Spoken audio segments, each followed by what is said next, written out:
Bonsoir mesdames, bonsoir messieurs. Ici la station de micro et KO. 160 mètres sur grandes ondes et 200 mètres sur ondes moyennes.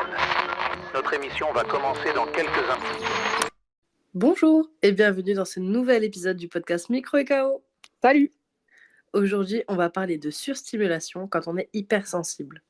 Qu'est-ce que la surstimulation? Comment l'éviter? On aborde tout ça aujourd'hui.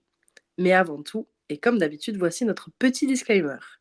Nous ne sommes ni médecins ni psychologues, nous relatons uniquement notre vécu et l'expérience acquise au fur et à mesure des années. Est-ce que ces pensées vous parlent? Avoir déjà eu la sensation d'être saturé par l'environnement dans lequel vous êtes? Ne pas supporter une texture, un bruit ou même une lumière? Avoir le besoin de vous isoler rapidement parce que vous vous sentez agressé par ce qui vous entoure? Si ça vous a déjà traversé l'esprit plusieurs fois, cet épisode est fait pour vous. En gros, pour expliquer ce qu'est l'hyperstimulation ou surstimulation, quand le système nerveux est actif de façon adéquate, c'est là où on est le mieux, où on est capable d'interagir correctement avec l'extérieur, là où on est le plus optimal. Quand l'activation est insuffisante, là on est plutôt passif, on est amorphe, on est inactif.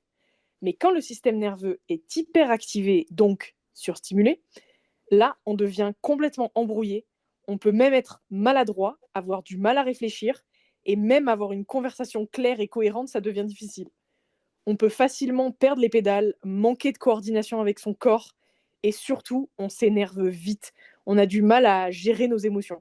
Pourquoi? Parce que trop de stimuli, ça vient parasiter notre bon fonctionnement, et ça sature notre système nerveux. Et chez les hypersensibles, le cerveau réagit plus vite et plus intensément aux divers stimuli externes ou internes. D'ailleurs, ce phénomène a un nom, ça s'appelle le point de fermeture.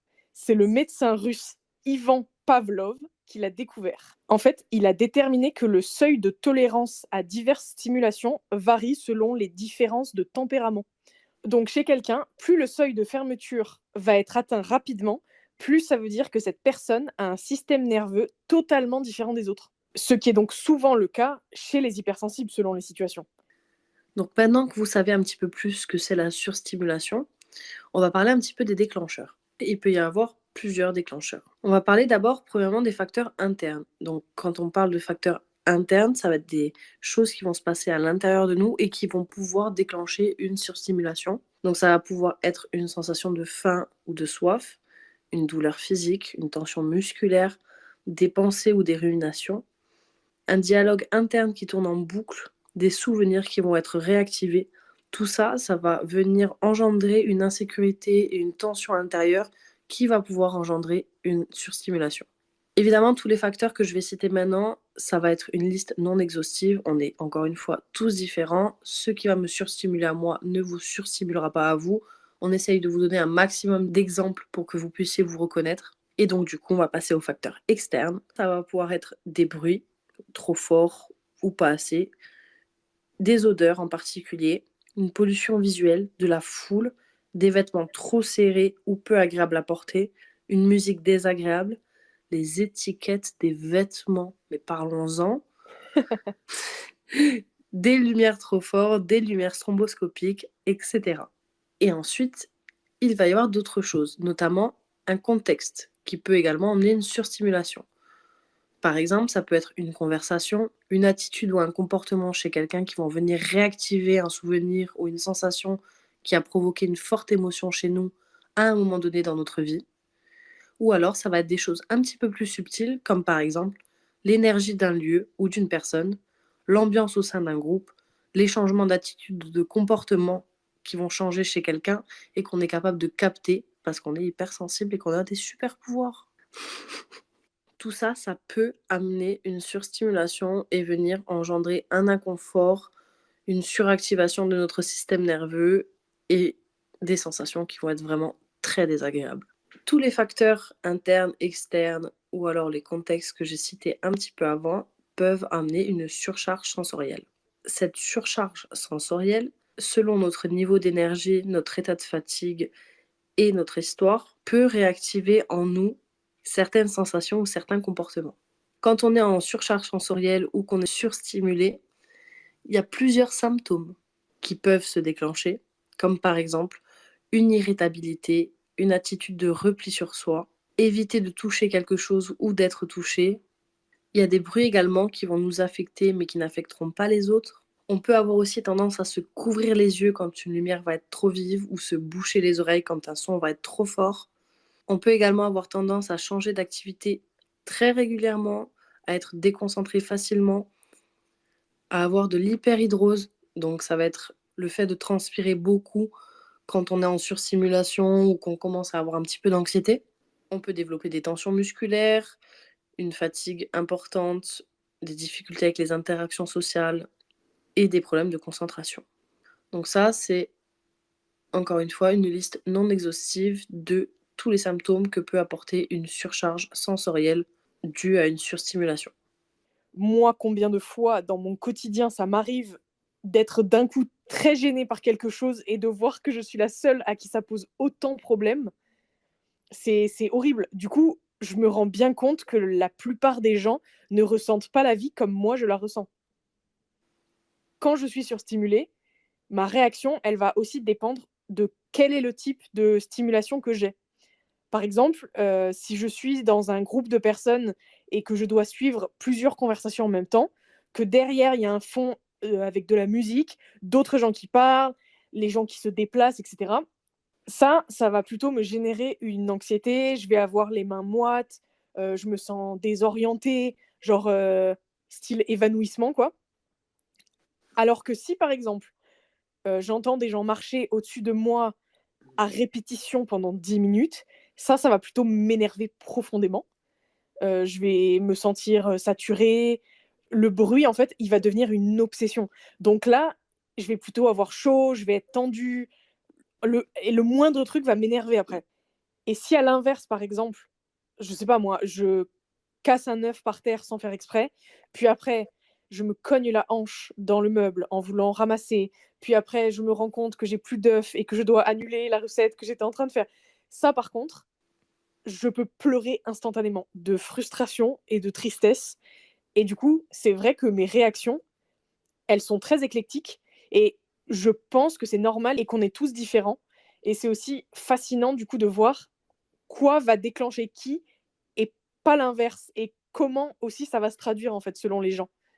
Le plus dur dans ces moments-là, c'est quand tu es entouré de gens ou même juste d'une seule personne qui comprend absolument pas ce qui est en train de se passer, qui a du mal à faire le lien de cause à effet entre ce qui t'a surstimulé et pourquoi tu réagis si fort, et qui du coup te dit ah mais ça va, c'est rien, calme-toi. Je pense que là, tous les gens hypersensibles qui écoutent cet épisode, on a tous eu une seconde de rage en nous à cause de cette phrase.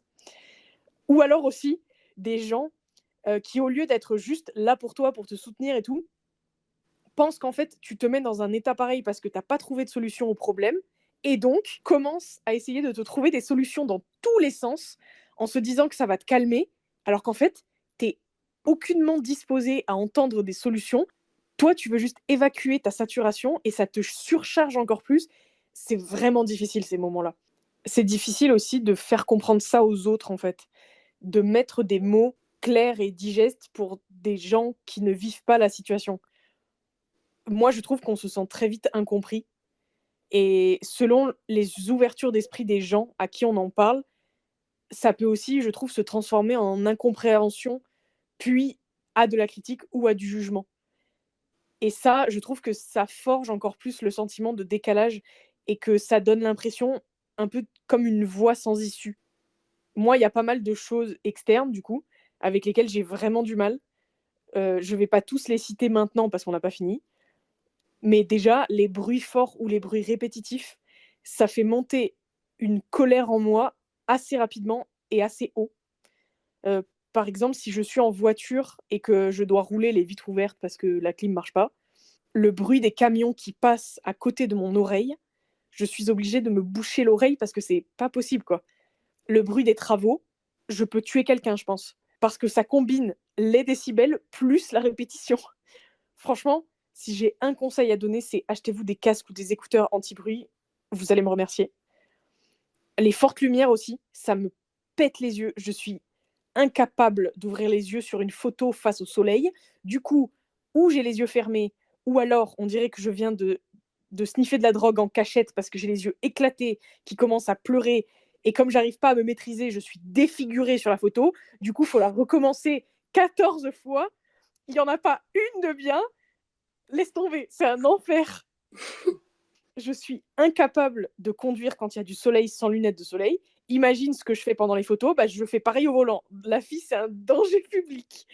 Du coup, j'ai obligation de mettre des lunettes. C'est hyper difficile à décrire en fait comme sensation. Ça fait comme un espèce d'acouphène, mais visuel. Enfin, ça brûle quoi. Comme n'importe qui s'est déjà amusé à regarder le soleil. Surtout ne faites pas ça, c'est hyper dangereux. En tout cas, ça fait mal. Bah là, c'est pareil. Sauf que la différence, c'est que je sors juste de chez moi quand il fait beau, quoi. Et le pire, c'est que on peut peut-être penser que s'il fait nuageux, c'est mieux. Et bah c'est pire parce que les nuages, en fait, ça forme une espèce de couche uniforme de blanc et ça fracasse encore plus que juste quand il fait beau. Moralité, je ne sors que quand il pleut et je m'appelle Morticia. Voilà. Ouais, quand il y a les nuages, c'est encore pire, ça fait de la réverbération en fait. Ah, c'est terrible. C'est un peu comme quand tu vas à la neige, la réverbération elle est tellement forte que c'est encore pire. Ah là là, oui, oui, oui. C'est genre l'enfer. Je sursaute aussi ultra facilement. Et alors, c'est fou parce qu'on pourrait penser qu'au bout de X temps, où on sursaute souvent, on finit par s'habituer. Et pourtant, non. Jamais. C'est toujours autant désagréable. Même, franchement, quand tu sens ton petit cœur très sauter là parce qu'il a eu peur, en fait, la sensation, elle reste intacte comme au premier jour, à chaque fois. Il y a des fois, ça peut même être, en tout cas dans mon cas, plusieurs fois par jour. Généralement, ces journées-là, je finis clairement plus à cran, hein, du coup, forcément. Moi, ça c'est devenu un peu le running gag de mes proches. Genre, ils savent que je sursaute tellement facilement. En plus de sursauter facilement, en général, il y a toujours le petit cri qui est accompagné avec. Et donc, du coup, ça fait beaucoup rire mes proches. Et du coup, il y a tous mes neveux, nièces qui s'amusent à faire peur à Tata Laurie parce qu'ils savent que ça va la faire sursauter et qu'elle crie. Oh, quelle horreur. Non, moi, alors c'est marrant, je fais pas de bruit. Par contre, c'est le physique. J'ai les épaules qui... Ouais, tu as le sursautement. Ouais, physique, quoi. Un truc chiant aussi, c'est que au début, j'ai vraiment eu du mal à intégrer le fait que j'avais autant besoin de pauses et de moments seuls.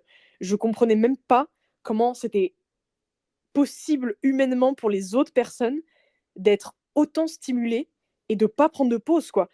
Les gens qui, par exemple, passaient la semaine en cours, qui tous les soirs étaient avec les copains, qui enchaînaient après le week-end en sortant, dans les boîtes, faire des soirées, aller au resto et tout, c'était lunaire pour moi.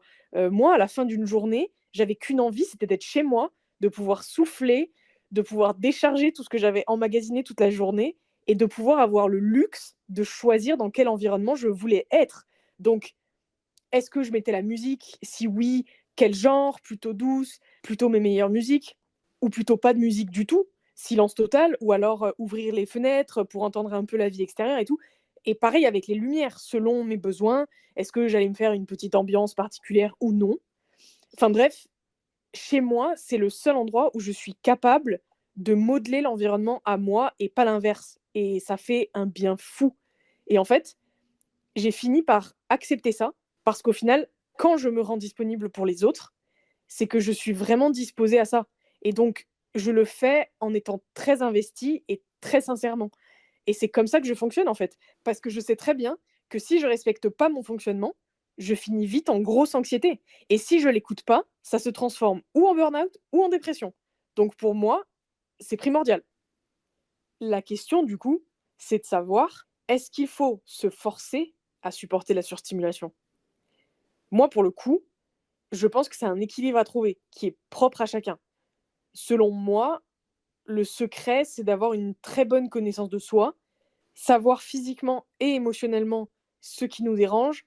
Pareil avec les contextes. Dans quel contexte on se sent nerveux ou bien, ou même dans quelle situation on est trop stimulé. Et à partir de là, essayer de faire ses choix un maximum en accord avec nos valeurs, tout en prenant un peu sur soi aussi, pour s'intégrer au monde extérieur qui n'est pas vraiment adapté aux hypersensibles, parce qu'il ne faut pas non plus s'exclure. Mais mettre un point d'honneur à trouver l'équilibre en fait. On peut évidemment avoir des moments où on va être stimulé, tant qu'à côté, selon moi, on a des phases où on va pouvoir se ressourcer. avec des trucs qui nous font du bien, ça dépend de vous, évidemment. Toi, t'en penses quoi? Je pense qu'il faut pas se forcer à accepter la surstimulation dans la mesure où, heu, c'est pas on se sent surstimulé parce que: «Oh j'aime pas cette lumière» ou «J'aime pas ce son-là».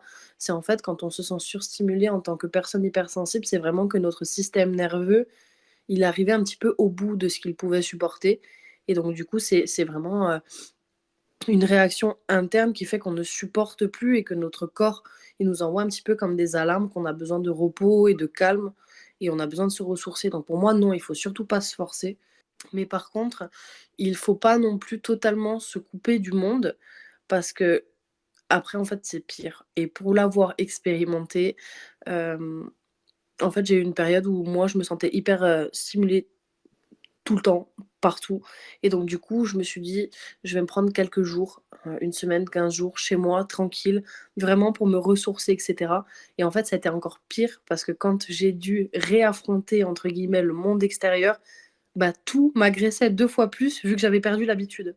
Eh ouais. Donc je pense que c'est vraiment, comme tu dis, un équilibre à trouver entre des moments de ressourcement et des moments où, bah, des fois, on est obligé quand même un petit peu de prendre sur nous pour, aller voir ce qui se passe à l'extérieur et s'exposer un petit peu aux stimulations, qu'elles soient visuelles, olfactives, la foule, bon, tout un tas de stimulations qu'on peut trouver à l'extérieur pour, ne pas que notre système nerveux, il se déshabitue totalement et qu'on soit en perdition après avoir passé 15 jours enfermé chez soi, quoi. Ouais, complètement. C'est quoi tes moyens de te ressourcer, toi, clairement, du coup, quand tu te sens surstimulé? Alors, du coup, je pense qu'ils sont assez communs, mais du coup très différents des tiens. Moi, c'est vrai que je vais vite avoir le besoin d'être dans un silence complet. En fait, je vais essayer de «désactiver» entre guillemets un peu tous mes sens. Donc je vais souvent me mettre allongée et en fait, je vais être dans ma tête. Je vais être dans ma tête, pendant, alors des fois ça dépend, ça peut durer 20 minutes, 30 minutes, 1 heure, ça franchement ça dépend. Pour vraiment avoir toute mon énergie et toute ma concentration qui va se focuser sur mon cerveau et sur tout ce qui s'est passé dans la journée qui a pu me stimuler du coup, pour pouvoir analyser et vraiment, décrypter tout ce que j'ai besoin de décrypter sur le moment, quoi. OK, c'est super intéressant de voir à quel point on est vraiment tous différents, quoi. C'est quoi, genre, pour toi, la pire situation dans laquelle tu peux te trouver, pour vraiment que tu sois trop surstimulé? Oh, quelle horrible question! Bah, je pense à un truc qui est une de mes phobies et je pense clairement que du coup, c'est lié l'un dans l'autre. Alors, je vais, avant de le dire, mettre un petite attention pour les gens. On va parler hémétophobie. Donc, si vous êtes sensible ou quoi, passez ce passage. Mais clairement, bah, le vomi, quoi. Le vomi, ça regroupe chez moi tout ce que je déteste. C'est-à-dire, je trouve que vomir, ça regroupe chacun des sens et ça les exacerbe. C'est-à-dire que physiquement, tu as des contractions que tu ne contrôles pas et en plus, ça te brûle. Donc déjà physiquement, voilà, c'est pas très agréable. Pareil pour le son, t'entendre vomir, c'est horrible. Même entendre quelqu'un vomir, enfin c'est répugnant. L'odeur, je n'en parle pas et le goût, je pense que j'ai pas besoin de vous donner les détails. Enfin et du coup, je pense que c'est malheureusement à cause de mon hypersensibilité que j'ai développé la phobie de tout ce qui touche au vomi. Donc c'est-à-dire que ce soit moi qui vomisse ou entendre quelqu'un vomir ou voir quelqu'un vomir ou quoi, pour moi, c'est la pire des choses. Donc je pense que du coup, je dirais que c'est cette situation-là chez moi qui serait la pire, on va dire. OK. Bon, rien à voir avec toi, du coup. Ouais, non, rien à voir avec moi parce que toi, c'est quelque chose qui, dans tous les cas, pour tout le monde, c'est entre guillemets «négatif». Enfin, je connais personne qui aime vomir et qui fait ça par plaisir, tu vois? Non, mais par contre, il y a des gens que ça ne dérange pas parce qu'en fait, ils s'en foutent un peu et ils se disent que comme après ils se sentent mieux, ça va, tu vois? C'est pas oui, c'est désagréable et tout, mais c'est vivable, quoi. Alors que moi, c'est vraiment, enfin, c'est mon enfer, c'est mon cauchemar. Oui, mais dans tous les cas, c'est pas genre une activité que les gens, ils vont faire par plaisir, tu vois ce que je veux dire? Oui, oui, tout à fait. Et toi, du coup, pour l'hyperstimulation, tu aurais quoi à raconter? J'ai énormément de choses à raconter parce que Il y a énormément de choses qui me mettent dans un état de surstimulation. Alors, je crois que moi, mon truc numéro 1, c'est la lumière. Genre tout ce qui est lumière trop vive, lumière stromboscopique, ou même juste des lumières qui bougent, même doucement. Les lumières des supermarchés, les lumières chez le dentiste. Enfin, vraiment, vraiment, la lumière chez moi, c'est vraiment quelque chose. Il faudrait que je passe ma vie à me balader avec des lunettes de soleil. Et encore, même quand tu portes des lunettes de soleil, en fait, ça enlève pas l'effet stromboscopique que peut avoir une lumière. Enfin bon, bref, c'est un peu galère avec moi, la lumière. Mais c'est quelque chose, en fait, de suite, ça va vraiment me surcharger sensoriellement parlant. Et ensuite, j'ai beaucoup de mal avec tout ce qui est foule. Autant l'effet visuel que la foule va pouvoir avoir sur moi, mais également le bruit, cette espèce de brouhaha de fond, plus les mouvements visuels que ça va venir amener, c'est vrai que c'est vraiment pas confortable chez moi. Et il y a vraiment des trucs que je peux pas faire. Parce qu'en fait, on a remarqué avec les années que, bon, je suis sujette à l'anxiété, on en a parlé dans un podcast avant. Et en fait, toutes les crises d'angoisse que je fais, 90% du temps, sont déclenchées à cause d'une surstimulation. Et du coup, par exemple, les grandes surfaces, typiquement, c'est horrible pour moi parce que ça regroupe la lumière, le bruit, les gens et trop d'informations avec tous les produits qui sont à disposition autour de moi et en fait ça me donne de suite le tournis. Donc ça va être très compliqué chez moi. Et ensuite, tout ce qui est sorti avec les potes et tout, c'est des trucs que 90% du temps je suis incapable de faire parce que sortir le soir avec beaucoup de monde, beaucoup de bruit, les odeurs, c'est quelque chose, ça va vraiment être très compliqué chez moi de sortir le soir à cause de ça en fait. Il y a également aussi, j'en ai pas parlé encore, par rapport aux vêtements. Les étiquettes, je l'ai dit tout à l'heure, j'ai dit les étiquettes, parlons-en, mais vraiment parlons-en des étiquettes. Parce que je crois que c'est le truc le plus insupportable du monde. Tu es là, tu portes ton habit, l'étiquette, elle commence à te faire péter les plombs. Tu coupes l'étiquette. Mais des fois, quand tu coupes l'étiquette, il y a le rebord de l'étiquette mal coupé là, qui est là et qui te gêne et qui te fait péter les plombs encore. Mais c'est pire. C'est horrible. Arrêtez de mettre des étiquettes sur les vêtements, s'il vous plaît. Bon, c'est pas possible, mais quand même arrêtez, quoi. Il y a des vêtements, toi, que tu supportes pas du tout porter? En termes de matière, En termes de matière ou même de coupe et tout, genre j'ai vu qu'il y a plein de gens qui aiment pas du tout porter des cols roulés, par exemple. Est-ce que tu supportes bien les matières collantes ou tu sais, les trucs style genre en néoprène ou même les collants que tu mets sous ta jupe ou est-ce qu'il y a des matières de vêtements qui te dérangent ou des coupes? Ou non, les vêtements, ça te dérange pas?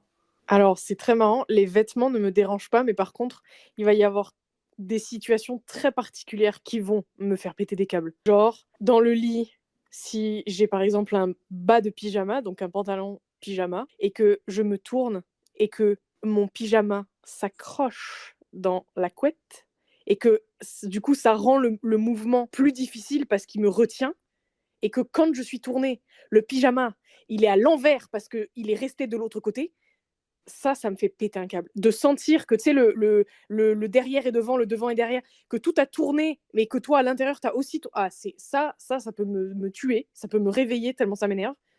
Je crois que tu m'avais parlé aussi des vêtements mouillés, non? Oui, alors du coup, voilà, c'est avec les vêtements, mais c'est pas le vêtement qui va me déranger, c'est plus la sensation qu'il y a quelque chose qui me colle à la peau et qui est difficilement bougeable, en fait.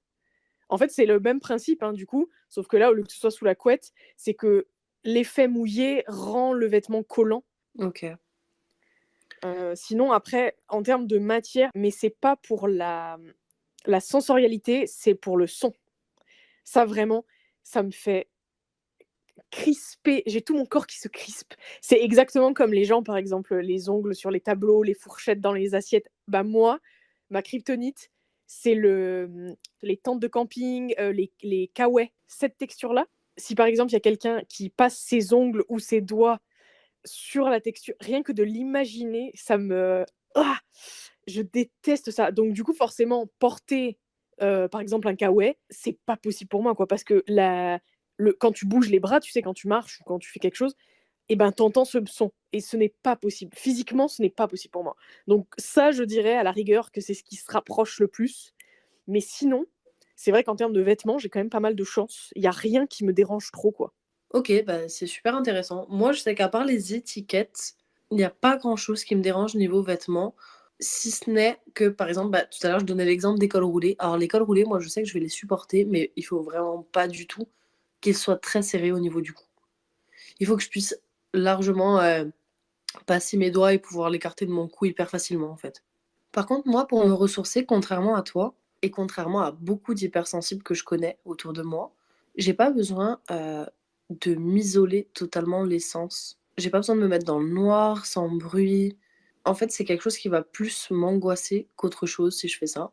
Ce qui recharge le plus mes batteries, à moi, c'est par exemple, de me mettre au calme quand même, hein, ça c'est sûr. Je vais pas me mettre au milieu d'une foule pour me recharger.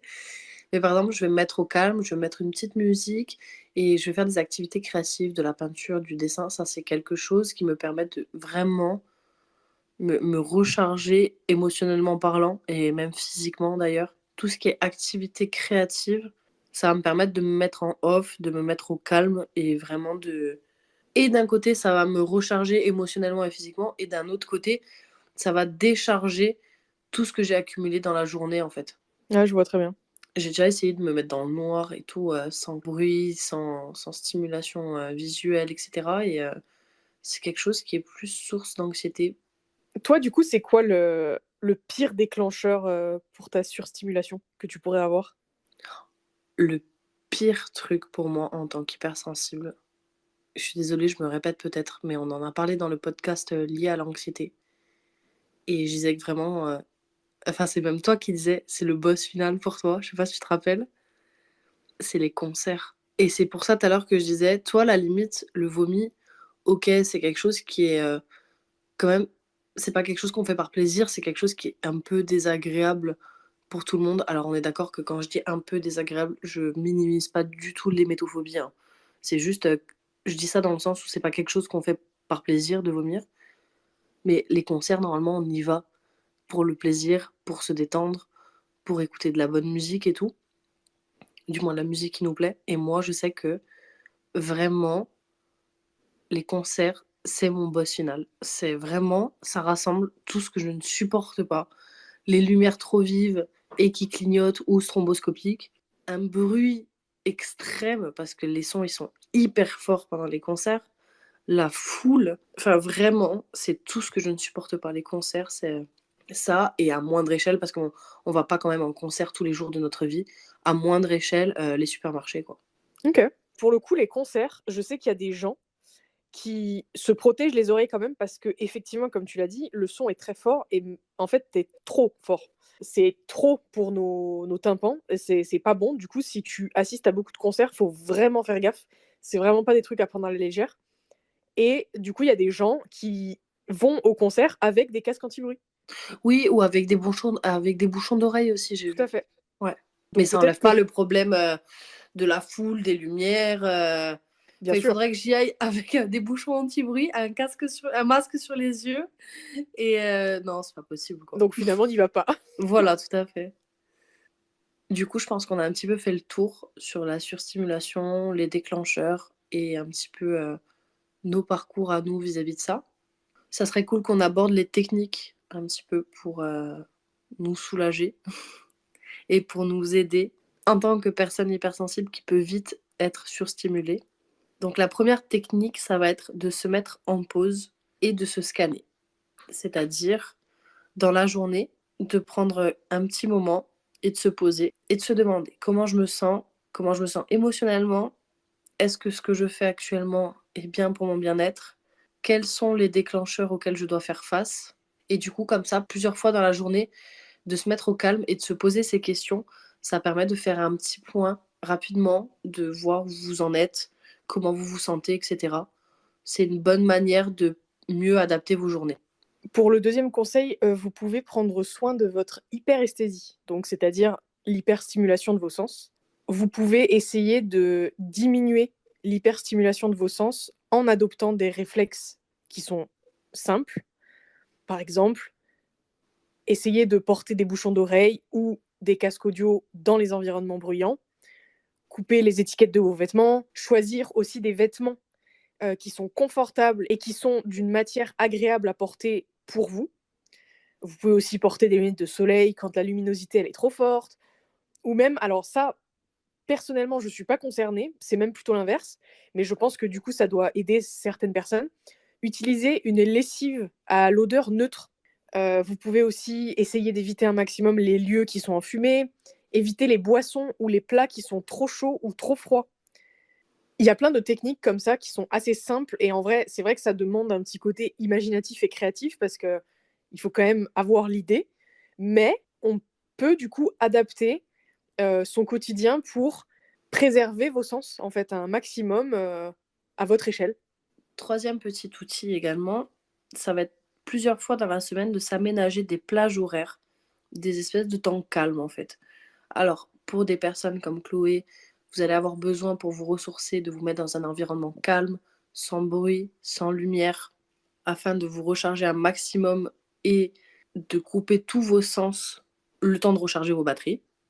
Ou alors, si vous êtes plutôt comme moi, vous vous mettez juste au calme avec une petite musique d'ambiance, des petites bougies, vous faites des activités créatives, de la lecture, ou alors vous regardez tout simplement une série que vous aimez qui est un petit peu calme. Et ça aussi, ça va vous permettre de vous recharger. Ensuite, on aurait, de pratiquer la pleine conscience. Alors, la pleine conscience, qu'est-ce que c'est? C'est le fait de ramener son attention sur l'instant présent. Plus vous allez pratiquer la pleine conscience dans votre quotidien, plus vous allez pouvoir observer vos pensées et vos émotions. Et ça vous permet de ne plus subir et d'avoir la sensation d'être ballotté par les expériences. Ça, c'est vrai que chez moi, par exemple, c'est un truc, qui est très caractéristique.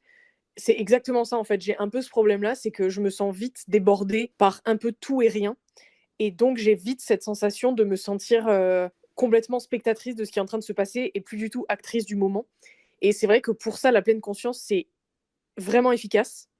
Donc si je devais donner un exemple du quotidien ultra simple, quand vous brossez les dents, essayez de vous concentrer sur le goût du dentifrice. Quelles sont les sensations que vous procure la brosse à dents? Est-ce que vous êtes passé sur cette dent? Est-ce que vous êtes allé à l'intérieur, à l'extérieur? Est-ce que vous avez bien fait le haut? Est-ce que vous avez bien fait le bas? Et en fait, c'est vraiment ça, la pleine conscience, c'est de prendre vraiment conscience de ce qui est en train de se passer à ce moment T. Essayez vraiment d'être neutre, juste observer simplement ce qui est en train de se passer et le fait de faire ça, en fait, ça va vraiment vous permettre de vous ancrer, d'être un peu plus rassuré, de pas trop laisser votre cerveau s'emporter, en fait, et potentiellement partir dans tous les sens et donc à ce moment-là, être un peu trop surstimulé. Ensuite, pour continuer dans les techniques, vous allez avoir les fameux exercices de respiration. Donc là-dedans, on peut mettre pas mal de choses comme la cohérence cardiaque, la respiration carrée.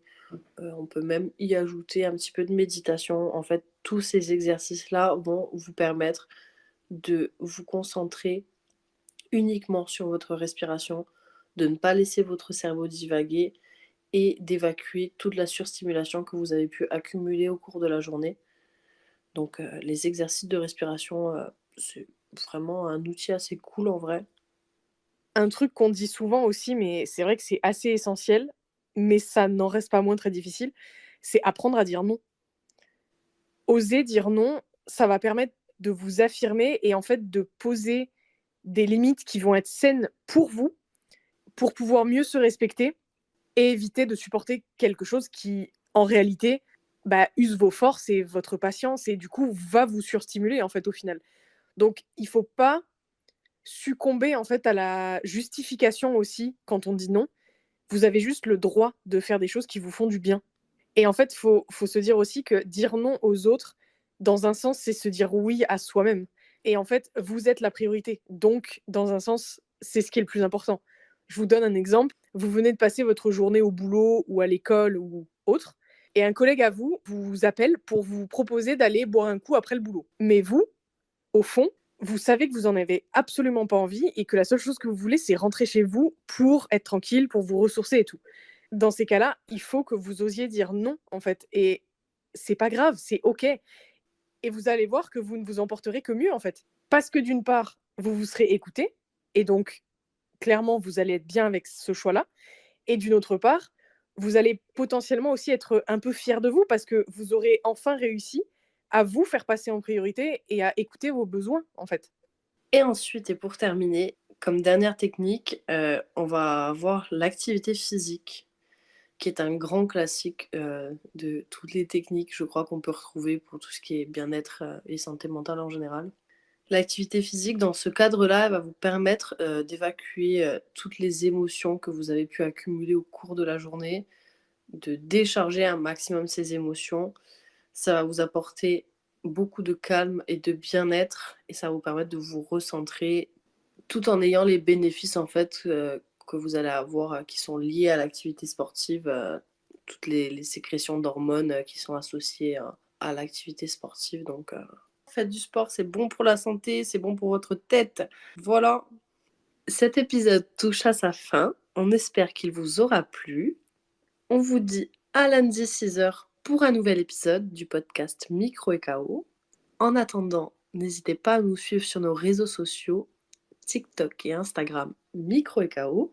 N'hésitez pas également, si ce podcast vous plaît, à le partager autour de vous, si vous pensez qu'il peut aider un de vos proches. On vous dit à très bientôt. À bientôt. Salut!